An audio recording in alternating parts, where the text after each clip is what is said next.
les tontons du mondial, Joseph Ruiz. Vous écoutez les tontons du mondial sur Sud Radio, 1 heure de débat autour de la Coupe du Monde. Pour en parler ce soir avec nous, je vais vous présenter les tontons du soir et en premier lieu, un nouveau tonton qu'on accueille avec grand plaisir. C'est Arnaud Tulipier, ex-rédacteur en chef adjoint de France Football, auteur notamment de Victor Wembanyama, le prodige, parce que c'est un passionné de football, mais aussi de sport. Bonsoir Arnaud. Bonsoir Joseph, bonsoir à tous. Merci pour la mention, c'est sympa. Mais là, on va parler de foot, je vous promets. On va s'y percer avec le basket. On salue un autre nouveau tonton, c'est Nicolas Villas, journaliste, auteur notamment de Dieu Football Club et de Mourinho, derrière le Special One. Bonsoir Nicolas. Salut Joseph, salut tout le monde, ravi d'être là, merci. Un plaisir, pareil de t'avoir. On va parler forcément du Portugal, notamment ce soir, et tu auras un avis, j'espère, tranché. Ça va être difficile. Et avec nous, vous commencez à le connaître, c'est Braque, streamer et commentateur. Bonsoir Braque. Bonsoir Joseph, bonsoir à tous, bonsoir Nico, bonsoir Arnaud. Salut, un plaisir d'être là et je suis même content d'être là parce que j'ai passé la première. C'est déjà une très belle étape de passer. Et ce sera la dernière première fois de la soirée. Ah mince. On a pas mal de sujets à aborder ce soir, cher tonton, sur Sud Radio. Forcément, le Portugal, Cristiano Ronaldo est-il coupable de tout? Un match nul du Portugal contre la République démocratique du Congo, un partout, et les débats ils s'enflamment autour du quintuple Ballon d'Or. Est-ce que oui ou non, il n'y a que lui comme problème? La France, les Bleus sont-ils vraiment lancés dans cette Coupe du Monde? Une victoire contre le Sénégal. Les Bleus préparent en ce moment leur match contre l'Irak. Pour Kylian Mbappé, c'est quand même le capitaine. Eh bien non, les Bleus ne sont pas totalement lancés. Est-ce que vous partagez son avis? Et on aura le grand rendez-vous, le pénalty. Un consultant se mouille et ce soir c'est Braque.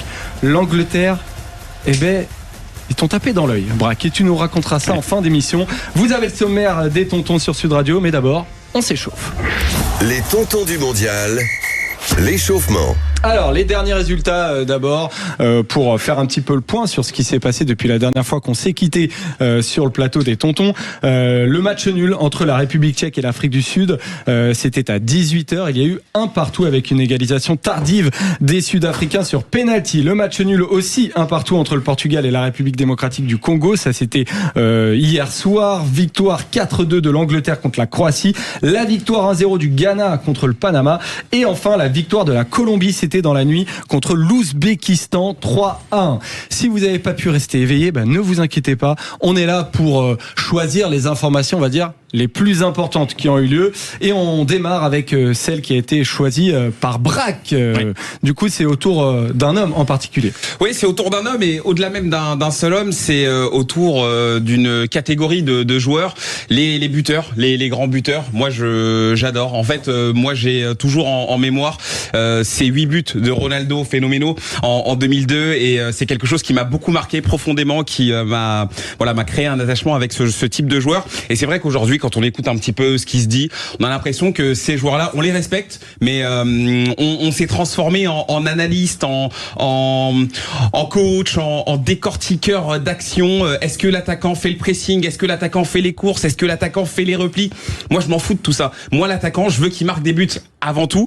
Et j'ai la sensation que aujourd'hui, dès qu'on parle de statistiques, on comprend plus rien au football. C'est-à-dire que si on essaye de valoriser un joueur qui marque beaucoup de buts, un joueur qui est là dans les moments importants, en fait, on ne regarde que ça et on regarde rien à côté. Donc moi, en fait, j'ai envie qu'on remette ces joueurs-là sur le devant de la scène. Moi, quand je vois le doublé d'Harry Kane, quand je vois les 2 buts de Kylian Mbappé, quand je vois le triplé de Messi, et je suis pas un grand fan de Messi, mais quand je vois ces grands joueurs répondre présent, je me dis voilà, les buteurs sont là et c'est eux aussi qui font la qualité d'une compétition. Je m'attends à une grosse concurrence, une grosse compétition entre ces joueurs-là, une Coupe du Monde dans la Coupe du Monde, et je pense que même on pourrait avoir un record de buts battus par un de ces buteurs sur cette Coupe du Monde. Et notamment donc du coup l'attaquant du Bayern Munich, Harry Kane, qui effectivement a été très impressionnant pour les débuts de l'Angleterre avec un doublé contre la Croatie. On va passer à la belle histoire de ce début du mondial, c'est l'attention de Nicolas Villas. On avait évoqué effectivement cette belle histoire du gardien du Cap-Vert, il s'appelle Vozinha. En début de semaine, il a été élu homme du match, qui a permis aux siens d'arracher un match nul. C'était un 0-0 contre l'Espagne, ce qui est quand même extraordinaire, hein, Nicolas. Mais disons qu'il n'y a pas qu'une histoire de réseaux sociaux, parce qu'on sait que son compte Instagram a explosé. Derrière, il y a aussi une histoire humaine. Oui, il est passé de 56 000 followers avant le match. Là, je regardais, il a 13 millions. 13 millions. Le Cap-Vert, c'est 580 000 habitants. Je sais pas si on se rend compte du délire. Alors, la télé brésilienne a beaucoup contribué. Ils ont fait une interview qui a beaucoup buzzé et qui a appelé à ce qu'on s'abonne sur ses réseaux sociaux. Et il y a une belle histoire, c'est qu'après ce match, il a fondu en larmes. Il a pensé à ses grands-parents qu'il avait élevés, puisqu'il n'a pas été élevé par ses grands-parents, par ses parents qui travaillaient. D'ailleurs, son surnom Vozinha, c'est le diminutif de mamie au Cap-Vert. Donc, c'est petite mamie, quoi, Vozinha. Et sa maman n'a pas pu assister au match face à l'Espagne, faute de visa et faute de moyens pour payer son visa. C'est arrivé aux oreilles de la FIFA et des autorités américaines. Et on a appris aujourd'hui, là, il y a quelques heures, que les autorités américaines et la FIFA ont pris contact avec sa maman qui est au Cap-Vert, et elle va pouvoir assister au match week-end à Miami du Cap-Vert face à l'Uruguay, et donc pouvoir voir son fils jouer dans cette Coupe du Monde. Lui qui a 40 ans, a une histoire dingue. Il est sans contrat. Lui qui évolue en D2 au Portugal à Chaves. Je serais pas étonné qui signe au Brésil, tant le buzz a été phénoménal là-bas, et je serais surtout pas étonné qu'il fasse une carrière de streamer, tant il a pris des followers. Donc 13 millions et demi, c'est fou. Non, mais c'est complètement dingue. Et ce qui est cool, c'est que c'est peut-être la première fois du mondial qu'on parle de visa, mais dans le bon sens du terme. Si on parlait de visa, mais c'était les cartes bleues, parce qu'ils sont partenaires de la FIFA, je crois. C'est là, par contre, il n'y a pas de problème. Non, ça c'est sûr, exactement. Bon, voilà, en tout cas, on est content. Effectivement, il a 13 millions de followers sur Instagram, mais il n'y a pas que ça. On va passer. Mais comme Braque, ça dit. Ouais, exactement. J'allais dire 10 de moins que Braque. Je suis passé à 30 là tout à l'heure. C'est ça, les tontons du mondial sur Sud Radio, tu sais, ça te fait exploser. C'est grâce à Sud Radio. Merci, je sais évidemment, et peut-être que ça arrivera à Arnaud Tulipier aussi. On va écouter l'info d'Arnaud Tulipier. Alors Arnaud, pour cette première information et cette première dans les tontons, tu as choisi de parler d'un homme qui va forcément nous manquer. On a appris son décès malheureux hier. C'est Eric Roy, l'entraîneur du Stade Brestois. Il s'est battu contre le cancer, et disons que tu as mis ça un petit peu en parallèle avec la Coupe du Monde. Et ça cadre totalement à ce que vient de dire Nico et ce qu'on vient de dire tous à l'antenne. Parce que j'avais commencé à écrire des petites lignes, et puis je me suis dit non, j'allais le sortir comme ça de façon plus spontanée, parce que c'est quelque chose qui me touche, et vous allez voir pourquoi ça fait un parallèle avec la Coupe du Monde. Là, au moment où on se parle, il y a des gens qui se connaissent ou qui se connaissent pas, qui se sont donné rendez-vous devant un stade à Brest pour, on va dire, rendre hommage à l'homme qu'ils affairaient depuis 3 ans. Puisque faut pas oublier que le Stade Brestois a été en Ligue des Champions. Je vais répéter cette information. Le Stade Brestois a été en Ligue des Champions, notamment grâce à son entraîneur Eric Roy, qui est décédé après une longue maladie. Il a lutté contre le cancer pendant un moment. Il ne l'a jamais dit. Les médias le savaient, ils l'ont jamais sorti. Et en fait, je trouve que ça fait énormément écho à ce qui se passe aujourd'hui aux États-Unis, où on parle de foot, on parle de but, on parle de super, mais on parle aussi de visas qui n'ont pas été accordés à des joueurs, à un arbitre qui n'était pas assez bien pour entrer sur un continent, à des prix de place qui sont hallucinamment, ça se dit pas mais c'est pas grave, élevé, pour se rendre ça montre à quel point c'est hallucinant. Pour se rendre au stade, c'est une folie. Enfin voilà. Donc en fait, il y a ce côté jeu dont on parle tous ensemble, et ça commence plutôt pas mal. Je pense que vous êtes d'accord avec moi. Il y a des buts, il y a tout ça. Et de l'autre côté, il y a le mercantilisme au plus haut point, avec le prix des places, etc. Et en fait, ramener à ce souvenir de Eric Roy, un homme très simple qui parlait de foot, et à tous ces gens qui affluent en ce moment autour du stade de façon spontanée, je trouve que ça fait un instantané assez saisissant. Voilà. Ouais, effectivement, et forcément, on en a déjà parlé hier, mais ça nous fait à nouveau penser à Eric Roy, qui est une très grande personnalité du football français, et il nous a marqué, donc on pense fort à lui et à sa famille. On va se retrouver dans un instant sur Sud Radio, et ça y est, Nicolas, je suis désolé pour ta première, mais c'est pas forcément une coïncidence. Je crois qu'il faut que j'y aille. Ouais, et on va parler notamment de Cristiano Ronaldo. À tout de suite dans les tontons du mondial sur Sud Radio. 20h-21h, les tontons du mondial. Joseph Ruiz. 20h-21h, les tontons du mondial. Joseph Ruiz. Le premier grand débat de la soirée sur les tontons du mondial. On se retrouve en plateau avec Nicolas Villas, Arnaud Tulipier et Braque. Et on va parler d'un homme qui est encore au centre des discussions. C'est Cristiano Ronaldo, titulaire pour l'entrée en compétition du Portugal. Un match nul contre la République démocratique du Congo. Et forcément, ça fait parler parce que le Portugal est un des favoris à cette compétition. Et l'homme a un certain nombre de ballons d'or. Et il est au centre des critiques. Donc on va en parler. Mais pour autant, est-ce qu'il est l'homme qui est la raison pour laquelle le Portugal n'a pas gagné hier? On en parle sur le plateau des tontons du mondial. C'est parti. Les tontons du mondial, le coup d'envoi. Cristiano Ronaldo est-il la raison, Nicolas, pour laquelle le Portugal n'a pas gagné hier? Non, alors déjà pour une raison très simple, c'est que Cristiano Ronaldo titulaire, moi jusque-là il n'y a pas trop de débat, pas cette année en tout cas. Il y a 2 ans j'entendais, il y avait des vrais joueurs qui pouvaient faire concurrence à son poste, qui performaient en club et qui marquaient beaucoup de buts. Là les alternatives, c'est Gonçalo Ramos qui joue très peu avec le PSG, qui est pas hyper performant. Fabio Silva finalement peut jouer, peut marquer à Dortmund. André Silva avait fait un bon début avec Elche, il est même pas dans le groupe, c'est dire tant il est rentré dans le rang. Je comprends qu'il soit titulaire, meilleur buteur des qualifs derrière Erling Haaland dans la zone UEFA. Et puis sur le match d'hier, quand même, plus on voit les minutes arriver, plus on le voit rater, et on se dit, il va quand même le sortir. Et là, il enlève Vitinha, qui hier a quand même juste battu le record de passes pour un joueur en Coupe du Monde sur un match. Et je me dis, il y a un truc qui va pas. Mais le fait que Ronaldo termine le match d'hier, qu'il est pas bon, on l'a tous vu. Mais le responsable, c'est le sélectionneur. D'ailleurs, Roberto Martinez, il l'a dit, ça n'a aucun sens de laisser sur le banc le meilleur buteur du football mondial dans un match où l'on a besoin de buts. Oui, il a dit, ça n'a aucun sens de laisser le meilleur buteur de l'histoire. Mais vas-y, alors, je sais pas, rappelle Platini, je sais pas, ça n'a aucun sens ce qu'il dit aussi, en réalité. Mais c'est pas parce qu'il a une vie, et il a fait une saison qui a été honorable, il a gagné avec Al Nasser, en plus, en Arabie Saoudite, enfin, mais t'es entraîneur, tu sens le match, tu vois ce qui se passe, tu vois ce qui se passe pas, tu vois que les joueurs s'obstinent à lui donner le ballon, tu vois qu'il n'y arrive pas, qu'il est pas dans son match. Thierry Henry a super bien analysé notamment une action avec Bruno Fernandes. Il dit, il y a un moment où Ronaldo doit faire un contre-appel pour ouvrir l'espace à Bruno Fernandes, et finalement, il va forcer pour avoir le ballon, empêcher Bruno Fernandes de frapper, et finalement, tout faire pour que ce soit lui qui ait ce ballon. D'ailleurs, on va l'écouter, Thierry Henry, il était vraiment pas content, on l'écoute. L'équipe doit marquer, pas toi. C'est mon point, l'équipe doit marquer, pas toi. Vous voyez la réaction de Bruno Fernandes derrière lui qui lui dit « Mais laisse-la passer, fais ta course, crée un appel pour que je puisse marquer. » Ça n'est pas arrivé. Arnaud, quand tu entends Thierry Henry même s'énerver un peu sur la capacité de Cristiano Ronaldo presque à comprendre le football, c'est quand même dingue qu'on en arrive là, mais la réalité c'est que Cristiano Ronaldo hier sur le terrain, ça a été presque un caillou dans la chaussure du Portugal. Oui, alors venant de Thierry Henry, ça me fait un peu sourire, mais passons. Ah pourquoi? Non mais pourquoi? Parce que c'est un authentique buteur et des actions comme ça pour essayer d'avoir la balle lui et pas le copain pour qu'il marque, il en a fait des tas et des tas. Donc, mais il a raison. C'est quelqu'un qui est dans l'analyse hyper pointue, Thierry Henry, capable de regarder des matchs qu'il a déjà vus juste pour voir le déplacement d'un attaquant. C'est vous dire si le gars est taré de foot. Dans le bon sens du terme, bien sûr. Donc évidemment que son analyse est bonne. Mais pour revenir sur cette histoire, je suis d'accord, on tape sur Cristiano Ronaldo parce que plus on est encensé, plus d'un autre côté, quand ça va pas, on est voué aux gémonies, comme on dit, et on est enterré. Mais quelque part, cette équipe du Portugal, elle a joué n'importe comment.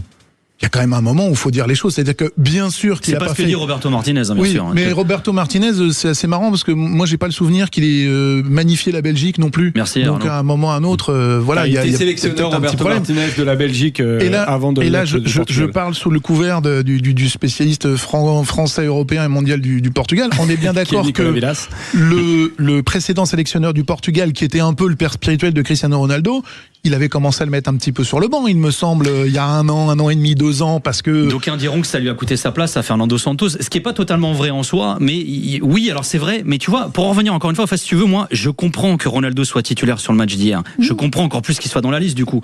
Mais ce que je comprends pas... Et c'est pourquoi il joue jusqu'au bout. Et voilà. Et c'est qu'à un moment, tu vois qu'il y a un truc qui colle pas. Il n'y a pas que ces ajustements-là qui sont nécessaires. Non. Parce que tu sors Vitinha, qui est pour moi un rouage essentiel à cette équipe et à celle du Paris Saint-Germain en passant comme ça, qui est un des meilleurs joueurs européens et mondiaux actuels, ça prouve quand même qu'il y a un petit souci de compréhension du football. Et là, c'est pas du côté de Cristiano Ronaldo qui a un problème de compréhension du foot. Braque, la performance de Cristiano, elle t'a agacé, t'as trouvé ça logique. Tout à l'heure, tu parlais justement de ces grands joueurs. Ouais. Tu les aimes, ces grands joueurs. Est-ce que toi, tu estimes que ce Cristiano Ronaldo-là, il a sa place en tant que titulaire et tout le match? Moi, je pense qu'il a sa place à partir du moment où il est là, à partir du moment où il sort d'une saison où il a joué, et à partir du moment où c'est un joueur qui a autant marqué cette sélection, qui a quand même une certaine empreinte, moi je lui donne du crédit à Cristiano Ronaldo. J'ai pas envie de me dire oui bah là sur ce match-là il passe à côté, donc forcément il a pas sa place. Moi je pense qu'il y a aussi, avant même le démarrage de cette compétition, un a priori sur Cristiano Ronaldo, c'est-à-dire que beaucoup considèrent en fait qu'il vole presque la place de quelqu'un, et là Nico vient de nous rappeler que aujourd'hui il peut très bien la prendre cette place sans problème. Donc moi ce que j'ai vu hier, c'est juste le match d'un attaquant, d'un buteur qui a pas eu assez, je pense, d'occasions, assez d'opportunités pour pouvoir se montrer. Il en a eu deux sur la deuxième période. C'est le joueur qui tire le plus. C'est le joueur qui tire le plus hier au but. Non mais tu sais quoi, moi le pire c'est que je partage. Je suis d'accord avec toi. Il touche pas un ballon dans le match Nico hier. C'est celui qui tire le plus hier, et finalement il a deux vraies occasions, il les met pas. Mais c'est même pas tant là. Et qu'il les mettait avant. C'est ça le problème. Oui. C'est qu'il les mettait avant. Mais et certes, qu'il les met mais pas. si tu veux, moi je suis d'accord avec toi. Oui. Jusqu'au match d'hier, jusqu'à la 60e, allez 70e, ouais. Mais il y a un moment t'es entraîneur, je veux dire, tu peux nous expliquer tout le storytelling autour de Ronaldo, je le partage encore une fois, mais je suis le premier à te le dire, oui. Je comprends qu'il soit titulaire, mais il y a un moment t'es entraîneur, tu sens ton match, comment t'enlèves Vitinha? Comment tu sais quoi, Gonzalo Ramos qui est rentré en cours de jeu hier, il explique, il dit, le coach m'a fait rentrer pour m'expliquer, tu restes derrière Cristiano pour défendre en gros. Non, mais sur ça Roberto Martinez, si tu veux. Sur ça Roberto Martinez, il est indéfendable, et même je pense que dans une logique footballistique, Cristiano Ronaldo et Gonzalo Ramos, c'est même pas compatible en fait quelque part. Les deux sont pas faits pour évoluer ensemble sur la pointe de l'attaque. Braque. Moi j'ai jamais vu une vitrine à trophée marquer des buts. Non mais personnellement, j'ai jamais vu une vitrine à trophée marquer des buts. Mais c'est pas. Et si tu veux, le passé d'un joueur ne fait pas son avenir et fait encore moins le présent. Oui, mais il a un présent. Moi, c'est là où je suis d'accord avec lui. Mais le truc, c'est que pour moi, l'histoire d'un joueur, il y a l'histoire du joueur, il y a l'histoire des qualifs, et il y a l'histoire d'un match. Ah oui, bien sûr. Et c'est pour ça que je te dis, arrive un moment, t'es entraîneur, tu dois sentir ton match. Et je vais même te dire, moi, je lui en veux finalement à Roberto Martinez, c'est que il rend pas service à l'équipe, et c'est le plus important. Il se rend pas service à lui-même. C'est son problème. De toute façon, il va se barrer à la fin du mondial. Et en plus, on va en reparler. Mais il y a peut-être Nasser, au club de Ronaldo, voilà, dont Cristiano est actionnaire, mais il rend pas service à Cristiano Ronaldo sur le match d'hier. Il lui rend certainement pas service. Après, moi je suis assez d'accord avec toi. Je pense pas qu'il doit finir le match Cristiano Ronaldo. Moi personnellement, j'aurais fait rentrer Gonzalo Ramos et j'aurais donné sa chance à Gonzalo Ramos. Quand tu vois ce qui se passe, je pense que quand tu vois ce qui se passe, et le choix finalement de Roberto Martinez, et même la justification de Roberto Martinez de le laisser sur le terrain. Est-ce que tu estimes pas quand même qu'il y a un problème Cristiano Ronaldo, ou en tout cas un problème dans la vision de Roberto Martinez sur Cristiano Ronaldo, quoi? Mais en fait sa vision à Roberto Martinez par rapport à Cristiano Ronaldo, elle est ce qu'elle est, mais le problème c'est que si on reste là-dessus, on va pas analyser ce que le Portugal a produit hier collectivement. Et ce que le Portugal a produit collectivement, pour moi, le problème, il est vraiment là. C'est-à-dire que les ballons n'arrivaient jamais dans les bonnes zones. Le but que João Neves marque, il arrive très tôt dans le match. Responsable. Mais non, c'est pas du tout le seul responsable. Pour moi, c'est même le problème, et c'est peut-être pour ça qu'il y a eu des ajustements avec Vitinha. C'est parce qu'en fait, ce milieu de terrain ne marchait pas. Il y a peut-être un souci dans la connexion entre ces trois-là, entre Vitinha, entre João Neves et Bruno Fernandes, qui faisait qu'hier, les ballons n'allaient pas assez vite sur les côtés et les ballons n'arrivaient pas bien dans la surface. Pour moi, il y a un souci. Il y a comme une forme d'une équipe qui évolue un peu à l'envers en vérité. Donc je peux pas incriminer Cristiano Ronaldo. Juste pour répondre à la justification de Roberto Martinez, parce que c'est toujours des belles phrases, hein, c'est toujours encensé Ronaldo qui le mérite, et il y a aucun problème avec ça. Cristiano Ronaldo est l'un des meilleurs buteurs de l'histoire, voire même le meilleur buteur. Les 1000 buts, il va peut-être très probablement les atteindre. Mais après, fact-checkons aussi. Là, ça fait 10 matchs d'affilée Euro, Coupe du Monde qu'il enquille sans marquer un seul but. C'est-à-dire que il y a eu des débats, les fameux débats qui viennent avant ces phases finales, c'est toujours les stats qu'on ressort. Ronaldo, par exemple, il a marqué 8 ou 9 buts en phase finale de Coupe du Monde. Voilà. Ce qui est pas énorme compte tenu de sa carrière. Les matchs coup près, il y en a pas un seul. C'est-à-dire à partir des 8e de finale, parce qu'avant il y avait pas de 16e, il a jamais marqué à ce niveau-là. Sur le match d'hier, si tu veux, encore une fois, et je dis pas que Ronaldo est pas un grand buteur, c'est même totalement l'inverse. Mais moi, je redis, pour en revenir à la question de base, c'est bien sûr que non, Ronaldo il est pas buteur. Je vais même te dire, hier Ronaldo, non, il fait pas un bon match, mais non, c'est pas de sa faute ce qui se passe hier sur le match du Portugal. Et pour le jeu, et pour le fait qu'hier il joue 90 minutes. C'est pas le sélectionneur Ronaldo. Enfin, pas à ma connaissance en tout cas. Mais est-ce qu'il fait encore véritablement peur aux adversaires? Il y a un Congolais, notamment Macao hier, qui a répondu à la presse. On va l'écouter. Pour être honnête, pas vraiment, parce qu'on sait qu'il n'est plus comme avant. Il est un peu plus vieux maintenant, mais ça reste l'un des plus grands de ce sport, donc j'ai beaucoup de respect pour lui. Bien sûr, quand vous avez cet âge-là, c'est plus difficile de faire les efforts comme avant, mais encore une fois, j'ai trop de respect pour lui, c'est l'un des plus grands. C'est incroyable, Arnaud, il y a du respect, mais il fait plus peur en fait, Cristiano Ronaldo. Tu sais quoi, ça me fait penser au vieux tonton qui est un peu bourré en fin de banquet, et son neveu, il le respecte beaucoup, mais il dit putain, tonton, il avait un peu le coude, quoi. Mais pas dans les tontons ici. Ah non, pas du tout. Tonton de Sud Radio, on se retrouve à minuit. Moi, j'ai pas vu. pas à l'antenne en tout cas. Non, mais vous voyez ce que je veux dire. Il y a du respect pour le tonton. C'est que quand on est très très très respectueux de quelqu'un et qu'on le dit. Non mais t'imagines le désaveu même pour Martinez. Voilà. C'est-à-dire que lui t'explique en gros, moi je le mets parce que mais tu sais que en plus c'est un vrai argument qui ressort souvent. C'est-à-dire il fait peur aux adversaires. Là, tu joues face à la RDC, avec tout le respect, il n'y a pas de problème. Et t'as Mouko qui te dit, ok, respect pour sa carrière, mais non, en fait, il nous fait plus peur. Alors, il y a un truc que tu viens de dire qui est important. Je pense que beaucoup de gens ont aussi sous-estimé la RDC. C'est-à-dire que, ok, c'est peut-être quand tu vois les Portugais jouer en première période, tu te dis qu'effectivement c'est ça, en mode sénateur après le 1-0. Moi, je pense que c'est ça. Moi, je pense que c'est ça, parce que tu parlais du milieu de terrain tout à l'heure. Ouais. Je suis pas beaucoup le foot, mais il me semble que Bruno Fernandes, il sort d'une petite saison pas trop mal. D'une énorme saison même. Voilà. Oui, non, mais c'est une blague, évidemment, c'est une méthode. C'est le meilleur. Ça arrive, c'est comme ça, c'est une chose qui arrive. Mais non, pas du tout. C'est le recordman du nombre de passes décisives dans une saison de Première Ligue. C'est rien, c'est pas grand-chose, quoi. Donc en gros, c'est juste fou. Le gars était pathétique hier, quasiment. Bernardo Silva, je sais pas si c'est sa signature au Real de Madrid, mais il a été fantomatique. Jean-Pierre Casper, qui est quand même souvent le cas en sélection, mais bon, dans les gros matchs. Et peut-être un petit peu ces derniers mois aussi. Mais bon, bref, c'est quand même des sacrés joueurs. Ils ont pas été là. C'est pas de la faute non plus que des appels manqués de Ronaldo. Non, mais c'est pas sûr. Et pour répondre à cette question, est-ce qu'il fait encore peur ? Moi, je le crois pas. Pour moi, Cristiano Ronaldo, ça restera une menace à jamais. Même si Cristiano Ronaldo avait 50 ans aujourd'hui, moi, je pense que les mecs, alors je vais rester poli, mais serait pas totalement rassuré de l'avoir. Sur le but de João Neves hier, quand tu regardes ce qui se passe dans l'action, t'as un défenseur congolais qui reste tétanisé par Cristiano Ronaldo, qui ne bouge même pas, le ballon arrive. C'est ce qui permet à João Neves de s'infiltrer, et ça en dit long justement sur l'aura que Cristiano Ronaldo a encore aujourd'hui, même si il est peut-être pas aussi performant qu'avant. Moi, je pense qu'il continue de faire peur, j'en suis convaincu. Mais en tant que Français, en fait, ce premier match du Portugal, il est presque rassurant. J'ai l'impression que beaucoup encensaient le Portugal en disant c'est vraiment un gros favori. Ce premier match, quand on voit la prestation globale, Nicolas, elle est pas abouti, et en plus quand on voit la relation entre Roberto Martinez, donc le sélectionneur, et comme tu le disais, qui sûrement après le mondial risque, ou en tout cas il est en négociation avancée avec Al Nasser, donc le club de Cristiano Ronaldo, dont il est actionnaire, je rappelle, il y a quand même une situation qui fait qu'on se dit le Portugal n'est vraiment pas très bien rentré dans son mondial. Alors après il y a un truc quand même, attention, et ça Roberto Martinez l'a redit, alors c'est pareil, on peut le contredire sur plein d'arguments. Il dit, souvenez-vous, l'Espagne en 2010, ils perdent le premier match contre la Suisse. Oui, mais Roberto, l'Espagne contre la Suisse en 2010, c'est 25 tirs contre 2. Ce qu'ils ont fait contre le Cap-Vert d'ailleurs aussi. La même. Et le Portugal hier, le match face à la RDC, c'est le plus petit total de tirs sur un match de Coupe du Monde dans l'histoire du Portugal depuis 2002, match face à la Corée du Sud où ils se font sortir au premier tour. Donc si tu veux, les arguments pour ressortir. Cela dit, le deuxième match du Portugal, c'est l'Ouzbékistan. On peut imaginer que le Portugal puisse remporter ce match, ce serait quand même pas une dinguerie. On peut même imaginer que Cristiano Ronaldo puisse marquer, et alors là, il va fermer des bouches, comme dit l'autre. Si tu veux, ce qui veut absolument rien dire. Les meilleures troisième passes, je rappelle qu'en 2016, il s'est passé un truc incroyable dans l'histoire du football. Le Portugal a gagné l'Euro en France, me semble-t-il, en terminant troisième de groupe. Pas de mauvais souvenirs comme ça. C'est pas forcément des mauvais souvenirs pour tout le monde, mais je quitte ce studio. Je quitte ce studio. Très mal quand même. Tu nous écoutes. C'est mon frérot. D'ailleurs, il est où le poteau Eder, il est où le poteau, écoute, il passe une excellente retraite. Et il vous embrasse.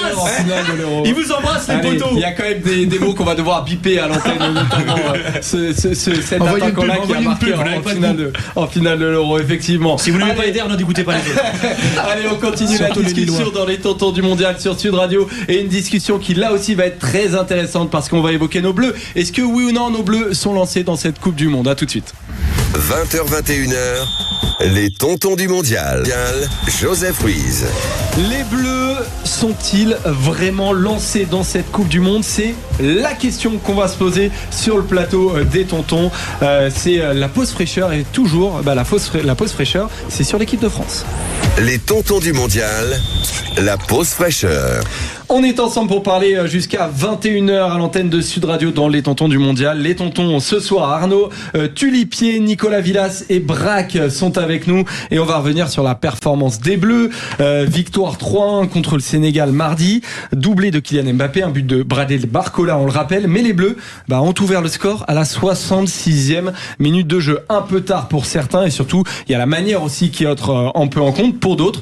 La victoire, ça suffit. On a aussi encaissé un but d'Ibrahim Mbaye, jeune attaquant du PSG. Je ne pense pas qu'on soit totalement lancé. C'est pas moi qui le dis, c'est Kylian Mbappé. Est-ce que vous partagez cet avis, Braque? Est-ce que oui ou non, les Bleus sont véritablement lancés, totalement lancés même? Bah non, pour moi ils sont largement lancés. On regarde le calendrier des Bleus. T'es d'accord avec Kylian Mbappé? Enfin, t'es pas d'accord avec lui. Justement, tu dis on est totalement lancé. Non, mais lui, ce qu'il fait, c'est de la com, c'est de la prudence, c'est le côté Deschamps, c'est c'est le bon soldat de Didier Deschamps. C'est limite, le texte était presque déjà écrit. Voilà, on reste très prudent. Non, moi je vois une équipe de France bien lancée. Il y avait beaucoup de doutes, comme pour pas mal de sélections avec cette équipe. Comment est-ce qu'on va réussir à faire jouer ces quatre ensemble? Est-ce que ce milieu à deux va marcher? Oui, en effet, la première période, elle a pas été bonne. Il y a pas mal de choses qui sont passées un petit peu à la trappe. Mais je trouve qu'ils se sont bien relancés, ils se sont bien retrouvés, surtout sur la seconde. L'ajustement Olysée, Dembélé a fait énormément de bien à cette équipe et a permis en fait de libérer un petit peu le potentiel de ces joueurs sur ce match. Moi, je regarde surtout ce qui va arriver. Là, on va avoir un match contre l'Irak. Je manquerai pas de respect à l'Irak. Je manquerai pas de respect à l'Irak parce que ce match contre la Norvège, honnêtement, ils ont vraiment pas été ridicules. Donc on sait très bien que ça restera un adversaire assez compliqué à manœuvrer. Mais pour autant, le Sénégal, c'est pas n'importe qui. Enfin, je veux dire, c'est pas n'importe quelle équipe. Encore une fois, on parle d'une équipe qui a gagné 2 fois la Coupe d'Afrique des Nations. Donc quand tu réussis à gagner ton premier match comme ça avec ces 2 buts d'écart, moi je peux pas entendre qu'on me dise qu'on n'est pas vraiment lancé. Hein. Tu peux pas plus que lancé. Non plus, Nicolas. Ah non, moi je suis pas du tout d'accord avec Braque. Pour moi, un match de foot, ça dure pas une demi-heure où tu réagis, où t'as un miracle avec le poteau, où franchement, quasi une fois sur une, elle rebondit sur Maignan et elle rentre dedans. Si c'est l'endroit dans les buts, c'est extraordinaire de chance là. Ismaïl Assar qui a un but ouvert, machin. Enfin, c'est pas du tout le même match si les choses se passent comme ça. Moi, j'ai vu une équipe de France. Mais tu peux le prendre dans les deux sens. Hein. Oui, non, mais le fait est que pendant 60 minutes, t'existes pas, ou t'as du mal à exister. Tu te réveilles un peu en deuxième période, mais surtout t'as le problème des latéraux qui va revenir. Moi, je vois pas Deschamps terminer avec les 2 latéraux qu'on a là à la fin de la Coupe du Monde. On rappelle les latéraux qui sont Jules Koundé et Théo Hernandez. Voilà. Moi, j'ai du mal à imaginer ça. À gauche. J'ai vu un milieu de terrain qui a quand même pris l'eau pendant longtemps. Et d'ailleurs, réécouter Rabiot ce qu'il dit à la fin du match, où il dit si on continue à jouer comme ça, on va exploser. Et on a explosé en première période. Il y a quand même beaucoup de doutes. Et surtout, et Deschamps a été interrogé là-dessus à la fin du match, ces fameux 4 joueurs offensifs, lui, il a bien rappelé. Si c'est pour refaire la même d'ici la fin de la Coupe du Monde, on reviendra à 4-3-3. Enfin, moi, le déséquilibre, je veux bien assumer si les mecs jouent le jeu et qu'ils défendent. Donc, moi, je trouve qu'il y a surtout beaucoup d'incertitudes en ce qui concerne l'équipe de France. Mais non, mais les incertitudes, Nico, elles ont été balayées sur la seconde. Mais bien sûr, mais bien tu joues une demi-heure sur 90. En fait, le fait de savoir que Théo Hernandez, c'est pas c'est un latéral aujourd'hui qui est en grande difficulté. Aujourd'hui, pour moi, c'est une forme de certitude. Ça veut dire qu'on sait tous que, en vérité, ce mec-là, il faut le bouger. D'ici la fin de la compétition, il faut l'enlever. Donc, en fait, on le sait qu'à un moment ou à un autre, comme tu le dis, moi, je suis d'accord avec toi, Didier Deschamps va prendre une décision par rapport à ses latéraux. Et je vois bien Théo Hernandez sortir. Donc, finalement, on l'a, cette certitude. Tu vois, mais il voit le verre à moitié plein, en fait. C'est surtout vu le match face au Sénégal, si tu veux. Mais Braque, au début de ce que tu as dit et de ton argumentaire, tu as dit, ces incertitudes vont être balayées. Ça veut dire que quand même, même si tu es optimiste, ça veut dire qu'elles existent quand même. Elles peuvent exister, mais ce que je veux dire, c'est qu'en fait, on a tous compris, sans avoir besoin d'être sélectionneur, sans avoir besoin d'avoir passé des diplômes, on sait très bien qu'à un moment donné, ce qui marche pas en équipe de France, c'est les latéraux et c'est ce milieu de terrain. On sait très bien aussi que le milieu à 3, à un moment donné. Mais comment tu peux être lancé avec autant de trucs qui marchent pas alors, Braque? Mais non, mais si tu les as pas changés encore. Mais en fait, je vois pas ça comme des problèmes majeurs, je vois ça comme des problèmes qui sont identifiés. C'est pour ça qu'en fait, moi, je pense que c'est juste des ajustements à faire et par la suite, tu seras lancé parce qu'en fait, il y a des choses qui t'ont montré que cette équipe de France, elle pourra répondre présent. Demain, t'as des pneus de ta bagnole qui sont crevés et t'as identifié le problème. Si tu les changes pas, t'avanceras pas. Non, ça va, toi? Pardon. Ça se passe bien comme ça, mais les tontons du mondial sur Sud Radio, ça discute, ça débat. Moi, depuis le début, j'écoute. Non, moi, ouais, exactement. Je regarde comme ça. Et j'attends. Arbitre des élégances ou alors du coup, est-ce que ça va être avis Braque, avis Nicolas Villas? J'attends mon heure. Elle est maintenant. Ils ne sont pas lancés et c'est tant mieux. Parce qu'aucune équipe qui a gagné la Coupe du Monde n'est jamais lancée au premier ou au deuxième match. Vous pouvez regarder, à part aller peut-être le Brésil 70 et encore, toutes les autres équipes ont foiré. T'as parlé tout à l'heure d'Espagne en 2010. Si j'ai un petit peu de mémoire, il me semble bien que l'Argentine à la dernière... l'Arabie Saoudite. Elle se fait taper par l'Arabie Saoudite. Ce n'est jamais bon de commencer trop vite, trop tôt. Ou alors oui, il faut être contre l'Arabie Saoudite. Bon, vous me voyez venir et être à domicile. Mais ça, c'est autre chose. Et en fait, il faut que ça... Et je pense que la France ne peut gagner que comme ça. En étant un peu dans ces incertitudes-là, où il va falloir bouger un petit peu des lignes et se dire, ah ben tiens, là, ça faut pas continuer. Donc, Deschamps, il a peut-être pas mal de défauts, mais il y en a un qu'il a pas, c'est qu'il est loin d'être con. Il est très Vraiment, lucide. Il est très lucide. il est sait très bien ce très qu'il fait. intelligent. Et donc, tout ça, j'en suis même à me demander si il a pas fait exprès de mettre Dembélé. Je suis taré, hein, mais c'est pas grave. Ah, c'est de la surinterprétation, mais Oui, bon, on est là oui, aussi oui, pour Moi, ça, je le c'est connais un peu, intéressant. Arnaud, je peux vous confirmer, il est taré, ouais. C'est vrai. Et moi, je connais un peu Dédé, et je pense qu'il est pragmatique. Je me demande même, parce qu'il l'a déjà fait dans une Coupe du Monde. Il est encore en test. Non, justement, je me demande s'il a pas mis Dembélé derrière Mbappé juste pour dire, bah, vous voyez. Ouais, C'est mais pas ça possible. Ça Mais fonctionne pas. il a fait la même Laissez-moi chose faire, face à l'Australie. Merci. Il a c'est à fait ça la que même je chose pensais. face à l'Australie en 2018, Exactement c'est-à-dire qu'il a pareil. commencé avec ce 4-3-3 parce que ça faisait plaisir à tout le monde, parce que c'était Exactement. l'association Mbappé, C'était à Dembélé, ça que tout je ça. pensais. C'était Et à ça ça a que je été pensais. un mini fiasco. Et je Qu'est-ce suis qu'il a fait? Il a revenu à son certain qu'il a 4-3. refait la même. Et je suis Mais bien sûr. certain qu'il a refait la même. Pour Olise, regardez bien les matchs de préparation. Il était en 9,5-10, hein, Olise. Hein. Il n'était pas sur un côté. Et là, comme par hasard, oh, ben c'est la Coupe du Monde, premier match. Il sait très bien jauger l'équipe. C'est une très bonne équipe, le Sénégal. C'est ce qui me fait avoir énormément de confiance. J'ai rarement vu les vieux, c'est le cas de le dire, les bleus aussi nazes qu'ils l'ont été en première mi-temps. J'étais comme un dingue. J'ai jamais été comme ça devant un match des bleus. Je ne mais- comprenais rien. D'ailleurs, mais tu n'étais pas le seul. Ah, ben, bien sûr. Tu n'étais pas le seul. On va écouter Claude Makelele. T'as vu la transition? Il était pas T'as vu la transition Ouais, un mais peu c'est magnifique. Une petite passe D. Il était à l'antenne en tant que consultant sur DAZN Espagne. On va écouter Claude Makelele qui s'énerve un tout petit peu sur tout simplement le capitaine de l'équipe de France, Kylian Mbappé. On l'écoute. C'est le problème. Mbappé, il veut tous les ballons, mais pour le moment, il ne fait rien. Je crois qu'il faut changer quelque chose. Il faut boire, sinon c'est difficile de courir 90 minutes. Arnaud, tu veux réagir? Bah, en fait, c'est exactement ça. C'est-à-dire que cette équipe de France, en étant, vous biperez, hein, comme on n'est pas en direct, dégueulasse. C'est bon, celui-là il passe sur l'antenne de Sud Radio. Bon, ça passe va. dégueulasse. Oui, On peut je pas. plaisante. Oui. La France ayant été à ce point-là dégueulasse, mais 3-1 au Sénégal, qui est une très bonne équipe. On sait toujours pas si c'est champion d'Afrique ou pas champion d'Afrique. Enfin, eux le savent pas, nous on Ils a le compris. sont. Mais toujours est-il Braque, que ils voilà. le sont. Ils le sont. Il tranche. Les Mais Marocains sont en tout contents de cas, l'apprendre. donc c'est une des 2 meilleures équipes d'Afrique. Ouais. On a vu ce que les équipes africaines ont réalisé lors de ce premier match du premier tour. Ça était loin, à part une ou deux, d'être ridicule. À part la Tunisie, quoi. Voilà, et un petit peu l'Algérie. Mais et donc le Maroc qui tient la dragée haute au Brésil.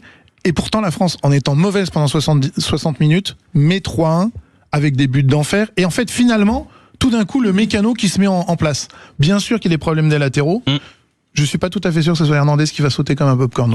Voilà. Moi, je sais pas. Hein. Parce que je suis presque plus inquiet à droite qu'à Je gauche. pense moi, qu'il y a- perso, je hein. pense qu'il y a beaucoup plus de garanties si jamais il faut faire un ajustement à gauche qu'à droite. Oui, Je pense oui, que oui, tu peux Lucas Digne, mettre son frère, tu peux mettre Lucas Non, Digne, Lucas Digne. qui sort d'une très bonne saison, et à droite Jules Koundé, son suppléant c'est Malo Gusto. Malo Gusto aujourd'hui en équipe de France, il a pas d'histoire. Non, ça sera pas Malo donc Gusto. voilà. Pourquoi Ça tu sera vas pas voir Malo Rennes, Gusto. toi Oui.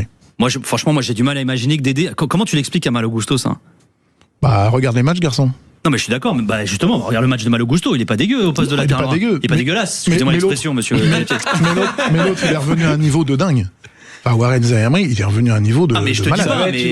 pas, Ça va être une des grandes questions. On va rentrer un peu plus dans le débat justement. En attendant, sur le c'est terrain. Koundé qui joue, hein, donc. Ouais, pour le moment, et je sais pas Ouais. si ça va changer. Alors, on va vous donner une petite information à propos de Malo Gusto juste après ce petit jingle.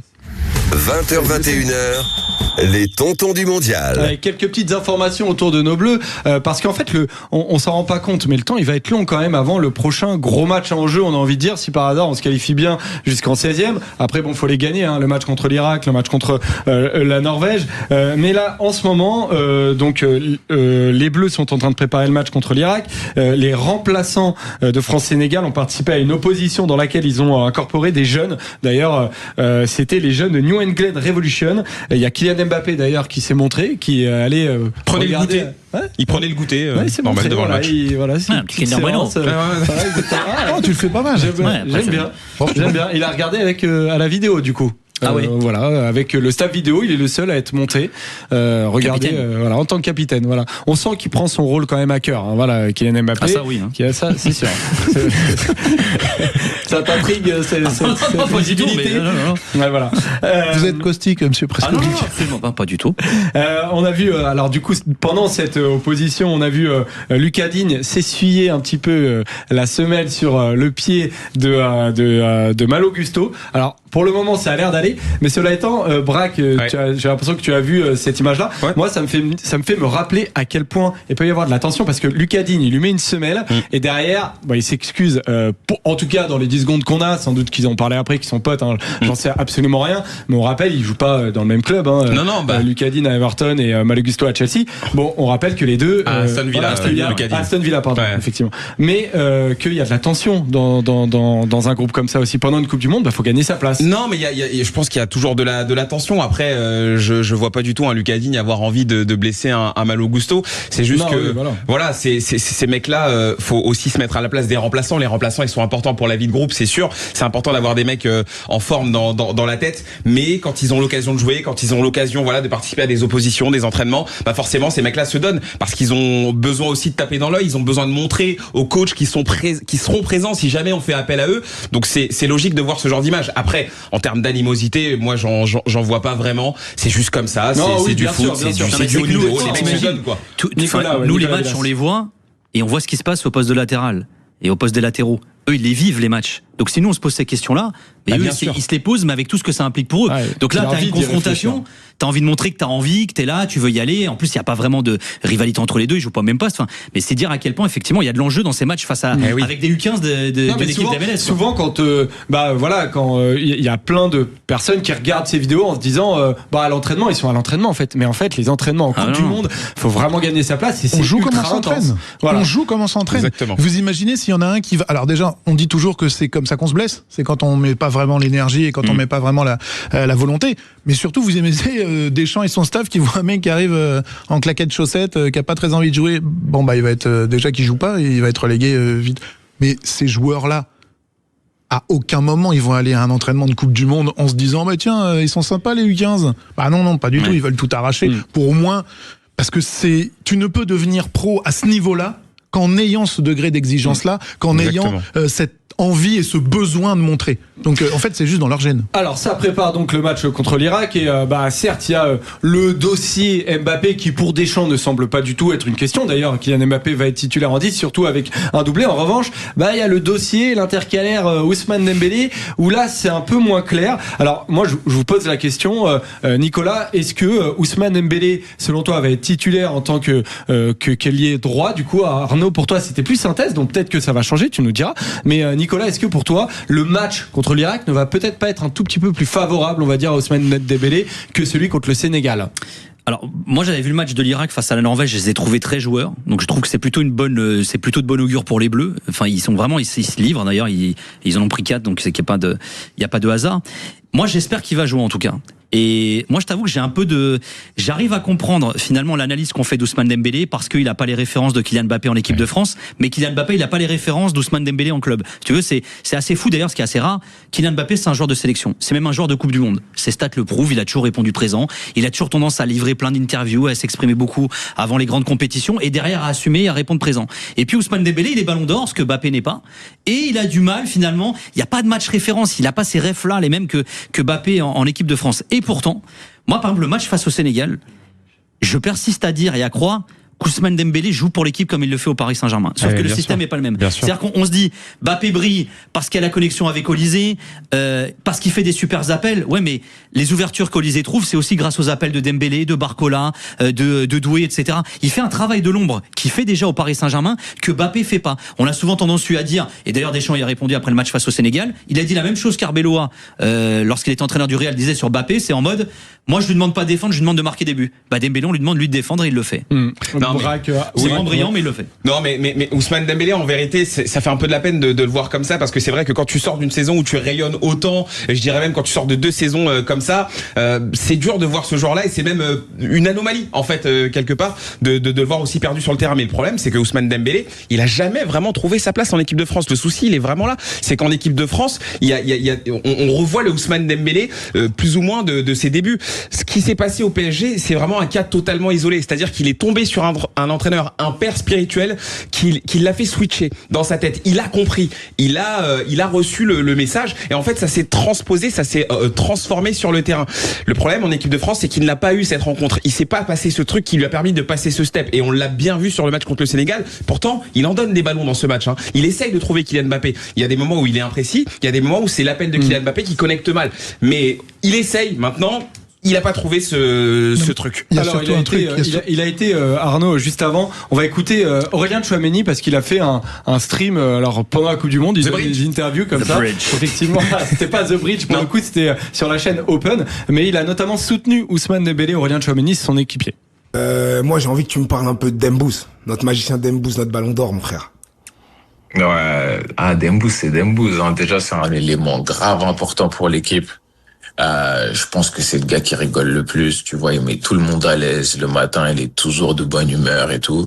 Et sur le terrain, tu vois, il fait le lien entre le milieu et l'attaque. Et non, c'est un leader de notre équipe et c'est une chance d'avoir un ballon d'or dans son équipe. Je sais pas si les gens se rendent compte, mais c'est une dinguerie. Tu vois, là, les gens, je crois, ils se rendent pas compte de l'équipe. Ils ont un pétard et non, franchement, on a des top joueurs. Il y a du soutien, Arnaud, au moins. Après, je sais pas. Vous imaginez? Non, c'est une balle-tringue. Franchement, il est vraiment bidon. On peut être un peu moins loquace sur les équipiers, on va dire. Bon, bien sûr que si. Là, s'il n'est pas là, il va y avoir un petit souci quand même. Et comme il le dit, on a quand même un ballon d'or. Oui, c'est pas tous les jours. Les Portugais, les Argentins, ils ont l'habitude, mais bon, voilà. Non, ce qu'il y a, c'est que on se trompe peut-être sur le parcours d'Ousmane Dembélé, qui, pour moi, est intrinsèquement quasiment l'un des joueurs les plus doués qu'il y ait jamais eu en équipe de France. Je parle en qualité pure. Je me souviens avoir fait un papier quand il a débuté à France Foot non, j'ai fait un papier à France Foot quand il a débuté. Il a fait un stage avec toi, c'est pour ça qu'il est bon. Et donc ce qui s'était passé, c'était que pendant un an, les mecs qui l'avaient eu, les sélectionneurs qui l'avaient eu en U16, U17, ils savaient pas s'il était gaucher ou droitier. Ouais. Et il s'interrogeait, il ne savait pas. Roland Courbis, qui l'a entraîné à Rennes, il est droitier. À lui, il disait la même chose. Il est droitier. Il m'avait dit, on n'a jamais vu ça. Un mec qui a les deux pieds qui frappe, oui. Un mec qui a une conduite de balle des deux pieds, moi jamais vu. Bon. Et pourtant, ils en ont vu passer quelques-uns, l'équipe de France de jeunes. Donc, ce qui se passe, c'est que ce gars-là est programmé dans ses gènes, dans ses qualités pour régner. Sauf qu'il n'a pas cette personnalité-là. Non, il l'a pas. Et il n'y est arrivé qu'en étant positionné à un poste qui l'oblige à l'être, qui est au centre, au cœur de l'attaque. En équipe de France, il n'est pas au cœur de l'attaque. Parce que il y a quelqu'un qui a marqué beaucoup plus de buts, dont c'est le métier, qui s'appelle Mbappé, et on peut y cracher, on peut faire tout ce qu'on veut. Moi, je veux bien qu'on compare les chiffres, ces chiffres à lui avec les autres. Et puis, il y a l'émergence d'un gars qui s'appelle Olise, qui est faramineux, qui trouve des angles de passe qu'on a quand même assez rarement vus. Et donc, Dembélé, il se coule derrière tout ça, et il n'est plus dans ce rôle, pas de soliste parce qu'il l'a jamais été, mais de finisseur comme il l'est au PSG. Et donc, normal, il est au service du collectif.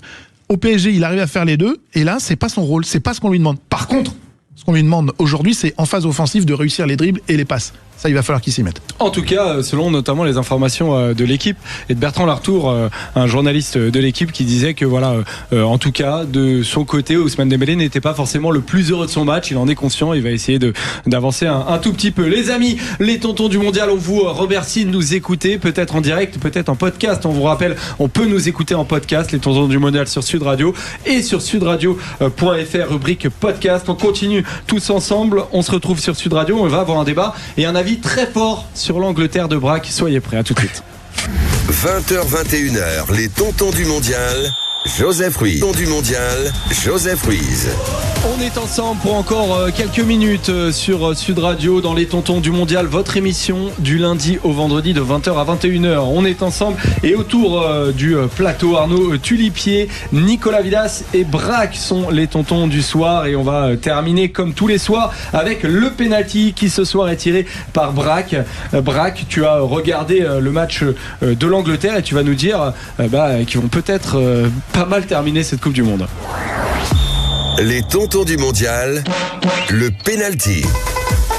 L'Angleterre qui a battu la Croatie pour son entrée dans la compétition 4-2. Donc on rappelle un buteur, un doublé d'Harry Kane, un but de Jude Bellingham, le Madrilène, et une réalisation de Marcus Rashford. Et on peut dire, Braque, que l'Angleterre, on va dire, t'a fait forte impression. Ouais, mais ils m'ont fait forte impression là, mais moi j'étais pas surpris personnellement. Moi je suis pas étonné de voir l'Angleterre à ce niveau-là. En revanche, ce que j'ai vu, c'est, je pense, à date la meilleure équipe du mondial de tout ce qu'on a pu voir. On a vu que l'Espagne est passée un petit peu à côté.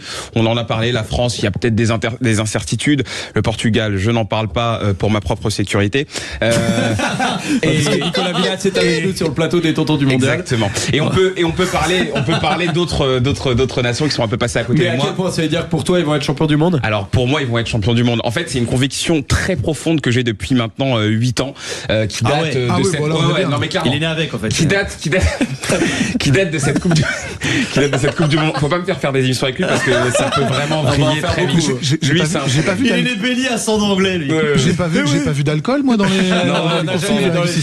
Non mais je vais aller très vite mais c'est vrai que en 2018 je t'en prie là on régale. En 2018 j'ai une sorte de vision, j'ai vu cette génération en fait émerger et je suis persuadé en fait que ils doivent gagner quelque chose. Cette génération mérite de gagner un truc parce que ça travaille bien. Je suis pas en train de faire un lien entre la Première Ligue et la sélection anglaise parce que je sais que ça a pas toujours marché de concert.